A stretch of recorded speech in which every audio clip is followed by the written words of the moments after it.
There's no feeling more intense than starting over. If you deleted your homework the day before it was due, as I have, or if you left your wallet at home and you have to go back after spending an hour in the commute. If you won some money at the casino and then put all your winnings on red but it came up black. If you got your best shirt dry cleaned before a wedding and then immediately dropped food on it. If you won an argument with a friend and then later discovered that they just returned to their original view. Starting over is harder than starting up. If you're not ready for that, like if you've already had a bad day, then what you're about to go through might be too much. Feel free to go away and come back. I'll be here. Alright, thanks for coming with me on this trip. I'll understand if you have to take a break at any point. Just find a safe place to stop and quit the game.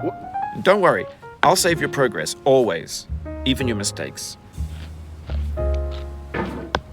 This game is a homage to a free game that came out in 2002, titled Sexy Hiking.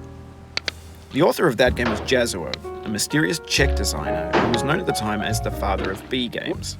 And B games are rough assemblages of found objects. Designers slap them together very quickly and freely, and they're often too rough and unfriendly to gain much of a following. They're built more for the joy of building them than as polished products. In a certain way, Sexy Hiking is the perfect embodiment of a B game.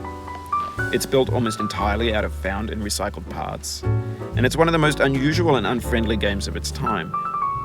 In it, your task is simply to drag yourself up a mountain with a hammer. And that act of climbing, in the digital world or in real life, has certain essential properties that give the game its flavor. No amount of forward progress is guaranteed. Some cliffs are too sheer or too slippery. And the player is constantly, unremittingly in danger of falling and losing everything. Anyway, when you start Sexy Hiking, you're standing next to this dead tree that blocks the way to the entire rest of the game. It might take you an hour to get over that tree, and a lot of people never got past it. You prod and you poke at it, exploring the limits of your reach and your strength, trying to find a way up and over. And there's a sense of truth in that lack of compromise. Most obstacles in video game worlds are fake. You can be completely confident in your ability to get through them once you have the correct method or the correct equipment or just by spending enough time. In that sense, every pixelated obstacle in Sexy Hiking is real.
Oh, you just lost a lot of progress.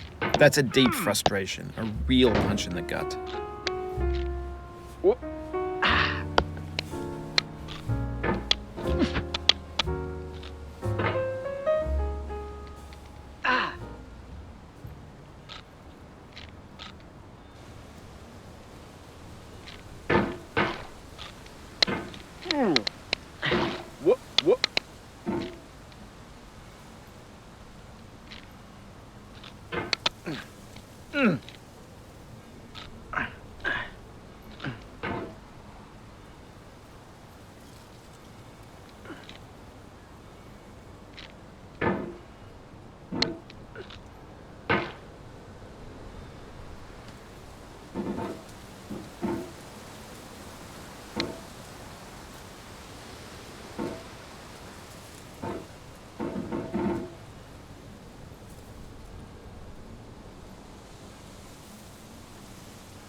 The obstacles in Sexy Hiking are unyielding, and that makes the game uniquely frustrating.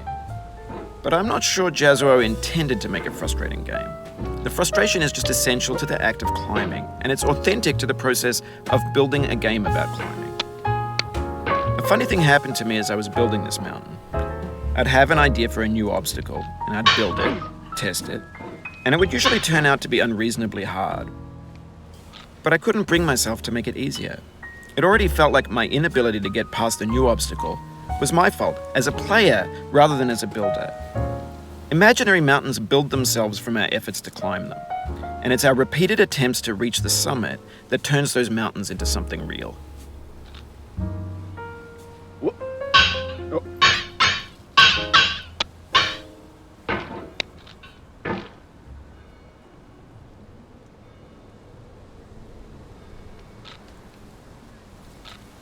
When you're building a video game world, you're building with ideas. And that can be like working with quickset cement. You mold your ideas into a certain shape that can be played with, and in the process of playing with them, they begin to harden and set until they're immutable, like rock. And at that point, you can't change the world, not without breaking it into pieces and starting fresh with new ideas.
You've done this part before. You know it's possible. Just do what you did the first time.